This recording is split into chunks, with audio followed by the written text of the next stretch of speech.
সামনে তো জ্বর হাপটের দিন আসতেছে, গড়টা বান্ধা বান্ধা না নাকি একবারে নর্মাল হয়ে গেছে, একবারে ডগর মগরি হয়ে গেল রে। আব্বা কি হলো?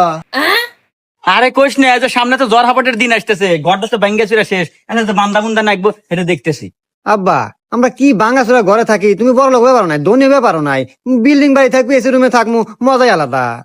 আরে বাজান, অত আশা করা ভালো না, আল্লাহ যা দেয় ওই নিয়ে সন্তুষ্ট থাকা উচিত। ও আচ্ছা আব্বা, এই নাও। কি এটা? ওই আজকে পরীক্ষার রেজাল্ট দিছে আমার। ও কিরে, তুই মাত্র 33 নাম্বার পায় টেনে টেনে পাস করছু। ইস, আমার কত আশা আছিল তুই ভালো হয়ে পড়াশোনা হয়ে এ প্লাস পাবো, আমার মুখ উজ্জ্বল হয়ে যাবো। আব্বা হনু, অত আশা করা ভালো না, আল্লাহ যা দেয় ওইটুকু নিয়ে সন্তুষ্ট থাকা উচিত।